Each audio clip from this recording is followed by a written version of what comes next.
Well, nakikita ko na kasi talaga siya. Siyempre, maganda. Tapos na sinasabi nila single.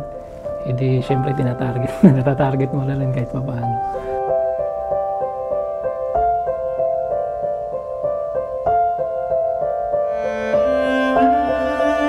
Ito po ang aking mga na-discover na ang groom pala, ang pangalan ay Joseph. Dinagdagan na lang ng Leandro. At ang kanyang may bahay ay Mayan. At kulang na lang ng R para maging Mary.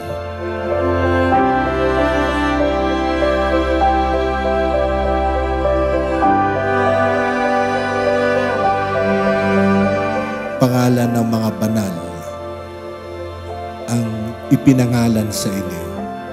Kaya ang pamilyang bubuuin ninyo ay pamilyang Kristiyanong pamilya.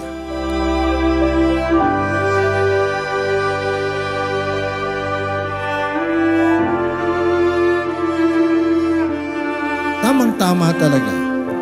Kung paano ang buong simbahan ay nagsasaya, ang dalawang nag-iibigan ay gusto nilang iharap ang kanilang sarili sa Panginoon.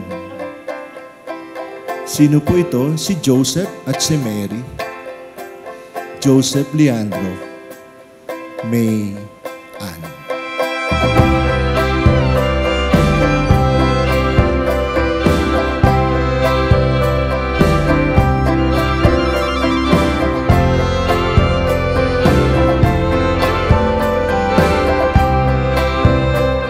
Masaya lang palagi. Ganon. Kaya hindi ko maintindihan ba't yung iba palaging sinasabi mahirap pagmahal. Sobrang daling magmahal pag siya. Cheesy yan.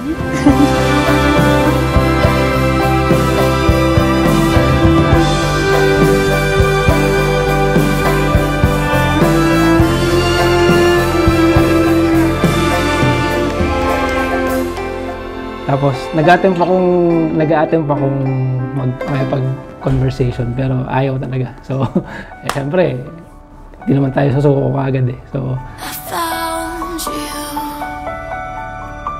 Two worlds collided.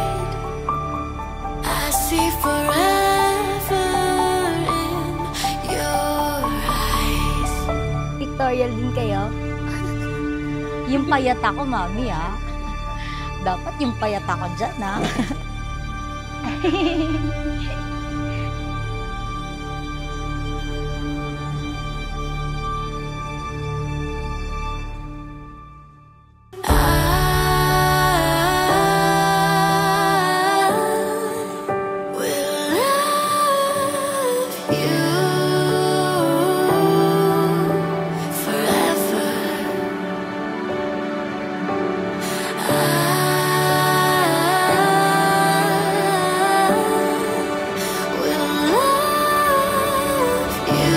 May Ann, bukal ba sa iyong loob ang iyong pagparito upang makaisang dibdib si Joseph Leandro na iyong pakamamahalin at paglilingkuran habang buhay?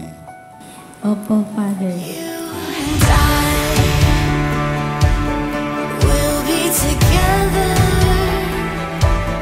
I see forever in your smile. Joseph Leandro, sumasang-ayon ka ba na maging asawa si May Ann na narito ngayon alinsunod sa batas at maalituntunin ang ating banal na simbahan? opo, Father. Buong puso mo ba siyang tinatanggap bilang may bahay? Opo, Father.